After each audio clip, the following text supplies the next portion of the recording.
कि वहाँ मशरिक़ वस्ता की जो सुलगती आग है उसमें एक नया शोला लपका है और यह है इसराइल की जानिब से ईरान में मिलिट्री तनसीबात पर फ़ज़ाई हमला। इसमें 2 फ़ौजी शहीद होने की इत्तलात हैं। ईरान का ये दावा है कि उसने हमले नाकाम बनाए हैं। दोस्तों, ये बड़ी खबर है जो कि मैं आपको देने जा रहा हूँ। खबर ये आई है और ये खबर जो है ऑथेंटिक सोर्सेज से है। बाइडन या अमेरिका बहुत देर से लगे हुए थे कि खमेनी को मार दिया जाए और अब न्यूज़ भी आ गई है कि वो मरने वाला नहीं है, वो मर चुका है। इजराइल ने ईरान पर हमला करके अपना बदला पूरा कर लिया है और अब इजराइल के प्रधानमंत्री बेंजामिन नेतन्याहू ने इस हमले के बाद कहा है कि एयर स्ट्राइक सफल रही है। बेंजामिन नेतन्याहू ने कहा कि हमले का जो भी उद्देश्य था वो पूरा हुआ है। जिस तरह ईरान ने अपनी दिफाई सलाहियत का मुजाहरा किया, इसने पूरी दुनिया को हैरान कर दिया।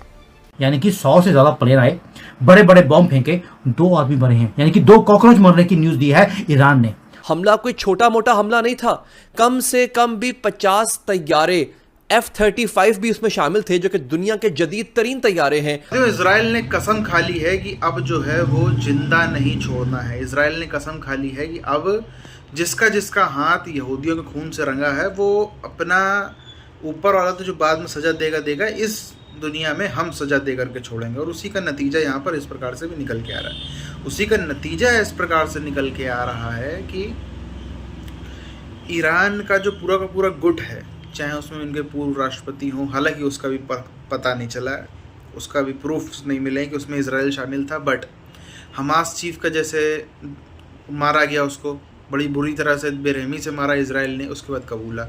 हिजबुल्ला चीफ को मारा, कबूला।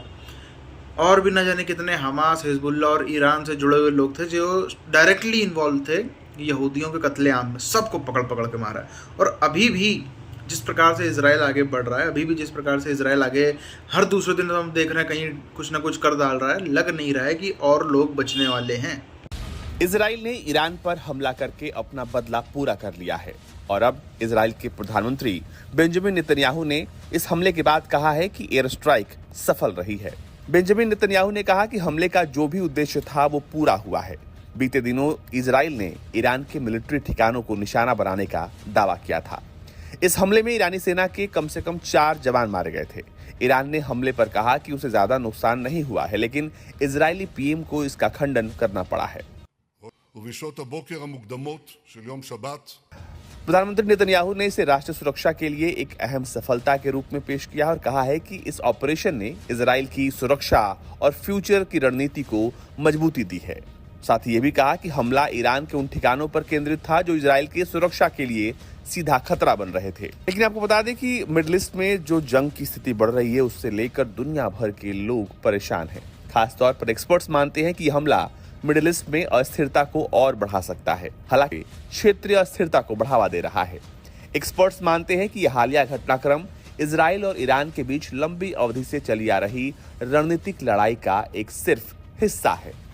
अभी लोगों को उम्मीद है कि आगे ये लड़ाई और बढ़ सकती है। ब्यूरो रिपोर्ट, भारत तक। ईरान के जो खमेनी हैं उनकी खबर आई है कि वो सीरियसली इल हो गए हैं। इजराइल के बॉम्ब्स गिरे, 100 से ज्यादा प्लेन उड़कर ईरान जाते हैं, वहां पर धुआं करके आते हैं, सब कुछ तबाह कर देते हैं और खमेनी की इमीडिएटली न्यूज आती है कि वो इल हो गया है। यानी कि इजराइल ने इसका नाप, इसके कॉफिन का ऑलरेडी इजराइल ने कर दिया है और उसको कॉफिन में डाल दिया गया है। ये किस दिन हुआ है? जिस दिन उनके ठिकानों के ऊपर 100 से ज्यादा जगह के ऊपर अटैक किया है, इजराइल बॉम्ब फेंके, 2 आदमी मरे हैं, यानी कि 2 कॉकरोच मरने की न्यूज दी है ईरान ने। साथ में इमीडिएटली रिपोर्ट आती है ईरान का खमेनी सीरियसली इल हो गया है और उसका जो लड़का है वो कंट्री को टेक ओवर करेगा। दोस्तों, अपनी नाक को बचाने के लिए इन्होंने पहले हिजबुल्ला का जो लीडर था उसको मरने के बाद भी बोला ये बॉम्ब से नहीं मरा है, ये तो सांस उसका घुट गया था, उसके कारण मरा है। ये नहीं बोलते कि सांस जो घुटन हुई उसको, वो बॉम्ब गिरने, इसको हार्ट अटैक हो गया है या इसके ऊपर भी, इसके पिछवाड़े में बॉम्ब डाल दिया गया है इजराइल की तरफ से। और ये खमेनी का जो दूसरा लड़का है, जो कि सेकंड ओल्डेस्ट सन, फर्स्ट ओल्डेस्ट सन नहीं बनेगा, दूसरा बनेगा, उसका नाम है मोजताबा। और ये कंसर्न्स हैं ईरान के अंदर भी और दुनिया के अंदर भी कि अब खमेनी का सक्सेसर कौन बनने वाला है, क्योंकि इसकी डेथ ये कुछ दिनों के बाद अनाउंस करने वाले हैं। आपको मालूम है कि इनका जो रेडिकल एक प्रेसिडेंट था, इब्राहिम रईसी, वो in the name of Allah merciful and compassionate, बस अब आप सोच के देखिए कि होने वाला क्या है। होगा यही, यूएस प्रेसिडेंट जो बाइडन उसने बोल दिया कि इजराइल की लेटेस्ट जो एयर स्ट्राइक्स हैं ईरान के ऊपर, I hope this war will and now after Israel has attacked Iran. Biden या अमेरिका बहुत देर से लगे हुए थे कि खमेनी को मार दिया जाए, और अब न्यूज भी आ गई है कि वो मरने वाला है। अब मेरी अपनी खबर है या मेरी अपनी फीलिंग लबीब में हो रहे हैं, वो इजरायली लॉबी है, वो प्रॉक्सी है। और जहां बाइडन जो है जहां रोज मिसाइल गिर रहे हैं, बाइडन जो है वो तो नेतन्याहू का प्रॉक्सी है ना, जहां रोज मिसाइल गिर रहे हैं। यहाँ रोज मिसाइल गिर नहीं, अगर ये फिर इसको रोकना तो कहीं तो रुकेगा ना ये। मेरे ख्याल में 5 नवंबर को रुकने का ट्रंप रुकवा सकता है।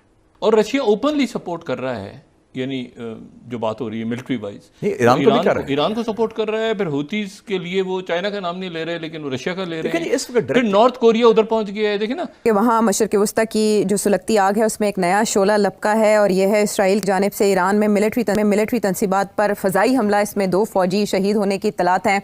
ईरान का ये दावा है कि उसने हमले नाकाम बनाए हैं। लेकिन सेठी साहब, इसमें ये पहलू बहुत मेंशन किया जा रहा है कि इसराइल ने ये मोहतात रद्द-ए-अमल दिया है, और जो अमेरिका की तलकीन थी इसराइल को, उसको मलहूज़े खातिर रखा है कि बजाय ये कि न्यूक्लियर फैसिलिटीज़ या ऑयल फैसिलिटीज़ के मिलिट्री फैसिलिटीज़ को टारगेट किया, और वो भी जहां वो वेपन्स थे या वो मिसाइल्स थे जो इसराइल पर अटैक के लिए इस्तेमाल होते थे।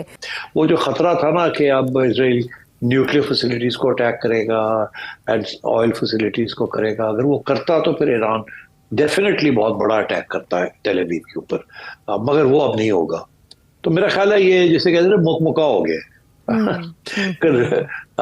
कि बस अभी छोड़ दिया जाए यहाँ, कि इसराइल को भी हमने समझा लिया और आप भी कह रहे कुछ नहीं हुआ खास। तो आई थिंक ये इशू जो है ईरान इसराइल का फॉर द टाइम भी, ये तो ज्यादा फ्लेयर अप अब नहीं होगा, मगर असैसिनेशंस ये चीजें पहले भी हो रही थी और भी होंगी, क्योंकि इसके साथ वो रिटेलिएशन वाली बात नहीं आती, और वो उनका फोकस अब ईरान पे इतना नहीं होगा जितना फोकस हिजबुल्लाह के ऊपर होगा और हमास के ऊपर होगा, बिकॉज दैट इज इनडायरेक्ट। पहले तो रेवोल्यूशनरी गार्ड के लोगों को अगर वो टारगेट करें तो फिर ईरान गेट्स डायरेक्टली इन्वॉल्व्ड। तो मैं समझता हूँ कि this is what Israel is going to do.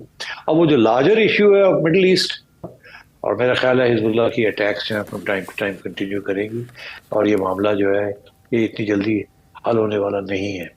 Israel जो है वो नेतान्याहू जो है वो बच गया है, नेतन्याहू वो बच गया है, वो तो बड़ा अनपॉपुलर था, बट अब उसकी popularity within Israel has risen, तो उसको जो खतरा था कि लूज हिज प्राइम मिनिस्टरशिप वो भी दूर हो गई। बाकी ये है कि एक मैं देख रहा था, एक सवाल आया था कि जी ये क्या हुआ कि इस वक्त सऊदी अरेबिया ने भी कंडेम किया है, यूएई ने भी कंडेम किया है, और देखते हैं कौन जवाब देता है इसका। जी। वो ये है कि ये जो सारे जहाज गए हैं लॉन्ग रेंज, ये लोग सारे एयर स्पेस से होके गए, उसके बगैर ये पहुंच नहीं सकते थे ईरान। मेरा ख्याल हो सकता है जॉर्डन की एयर स्पेस भी इस्तेमाल हुई हो, और इराक की, तो definitely Iraq, Syria, Iraq specially इनकी स्पेस तो इस्तेमाल हुई है एयर स्पेस, मगर कोई इसकी इंडिकेशन नहीं है कि कोई प्रोटेस्ट हो या इन लोगों ने। साथियों, इजराइल ने यहाँ पर किया है एक फिर से बड़ा अटैक, और ये इजराइल ने कहीं ना कहीं कसम खा ली है कि छोड़ना नहीं है हमें ईरान को। देख ही रहे हम, और पूरा ईरान के संग संग में जो पूरा का पूरा नेटवर्क है, हमास हो, हिजबुल्लाह हो, इस समय मतलब सबको एकदम जानवरों की मौत मार रहा है इजराइल। आपने देखा हमास चीफ के संग में क्या किया, हिजबुल्लाह चीफ के संग में क्या किया, यहाँ तक कि कहते हैं कोई इसमें अभी तक पता नहीं क्या है, बट जो इब्राहिम रईसी ईरान के पूर्व प्रेसिडेंट का हेलीकॉप्टर क्रैश हुआ था, उनकी जो है वो देहांत हुआ था, उसमें भी कहते हैं कि कई लोगों के हाथ है। खैर, समझदार लोग जानते हैं क्या है क्या नहीं, बड़ी बात वो नहीं है। बड़ी बात यह है कि जिस तरह से हमास के चीफ को तो उड़ाया, तो खुल के बताया कि देखो हमने उड़ाया और जानवरों की मौत मारा है। हिटलर के बाद किसी ने सबसे ज़्यादा तकलीफ़ पहुंचाई है यहूदी समाज को, तो वो भी पहुंचाई थी इस हमास के चीफ ने, बहुत बुरी तरीके से उसको मारा। और भी कितने सारे लोगों को हम देख रहे हैं इस समय पकड़ के, जो इस ईरान की लॉबी में शामिल हो, ख़ास तौर पर उसमें शामिल हैं जिनके हाथ रंगे हुए हैं यहूदियों के खून से। सबको ढूंढ के पकड़ के मौत के घाट उतारा जाए। जिसने जिसने ईरान का साथ दिया है, चाहे वो ईरान के कुर्सी पे सत्ता में बैठे हुए लोग हों, चाहे हिजबुल्ला के थ्रू, चाहे हमास के थ्रू, किसी ने भी जिसने इजराइल को नुकसान पहुंचाया है किसी ज़माने में, चाहे 5 साल पहले 10 साल पहले क्यों ना पहुंचा, आज सबकी आत्मा कांप गई है। आज किसी के अंदर घर से बाहर निकलने की हिम्मत नहीं है। घर से बाहर निकलने की छोड़ो, 200-200 फुट नीचे बंकर बना के रह रहे हैं, उसमें भी डर लग रहा है।